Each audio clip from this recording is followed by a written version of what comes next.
Colonel Muammar আল Gaddafi ১৯৬৯ সালে রক্তপাতহীন গণ অভ্যুত্থান ঘটিয়ে লিবিয়ার রাজা ইদ্রিসকে ক্ষমতাচ্যুতির মাধ্যমে সরকারের নিয়ন্ত্রণ গ্রহণ করেন। ক্ষমতা গ্রহণের পরই নিজস্ব রাজনৈতিক ও অর্থনৈতিক দর্শন লিবিয়া জনগণের রাষ্ট্র এই মন্ত্রে পুরো দেশকে ঢেলে সাজানোর কাজ শুরু করেন এই সেনাশাসক।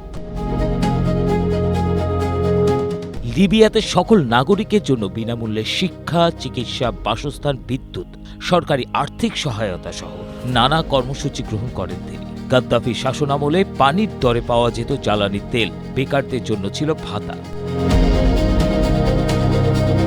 সবচেয়ে অবাক করা বিষয় হচ্ছে, শিশু জন্মের সাথে সাথে একজন মাকে সরকারের পক্ষ থেকে দেয়া হতো $৫,০০০। মরুভূমিতে অবস্থিত জনবসতি ও কৃষিকাজে পানির প্রাপ্যতা নিশ্চিত করতে বিগ ম্যান প্রজেক্ট নামে বিশ্বের বৃহত্তম সেচ প্রকল্প বাস্তবায়ন করেন তিনি। তাঁর শাসনামলে লিবিয়া ছিল আফ্রিকা মহাদেশের মধ্যে সবচেয়ে স্থিতিশীল ও উন্নত দেশ। গাদ্দাফির ক্ষমতাচ্যুতির আগে দেশটির জীবনযাত্রার মান ছিল ইউরোপের অনেক দেশ থেকে উন্নত। বিশ্লেষকদের প্রশ্ন, গাদ্দাফি যদি সত্যিই তার জনগণের কাছে এতটাই অজনপ্রিয় হতেন, তবে উন্নত অস্ত্রশস্ত্রে সজ্জিত পশ্চিমা মদতপুষ্ট বিদ্রোহীদের সহায়তায় গাদ্দাফিকে ক্ষমতাচ্যুত করতে ন্যাটোর ৮ মাস সময় কেন লাগলো?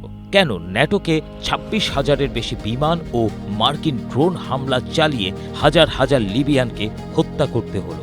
এতে প্রমাণিত হয় লিবিয়ানরা গাদ্দাফিকে খুবই ভালোবাসত এবং তিনি একজন দেশপ্রেমিক শাসক ছিলেন। বিশ্লেষকরা আরও বলেন, লিবিয়ায় পশ্চিমাদের এই হামলার মূল উদ্দেশ্য ছিল আফ্রিকা মহাদেশের খনিজ সম্পদ নিয়ন্ত্রণ করা, যা ইহুদি ও বিল্ডারবার্গ ষড়যন্ত্রের অংশ।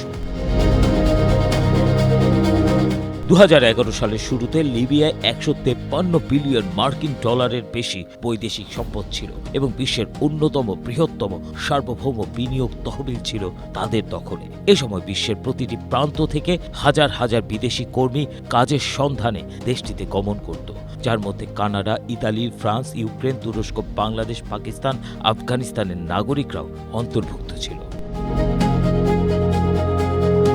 ABM Asaduzzaman, Asia post.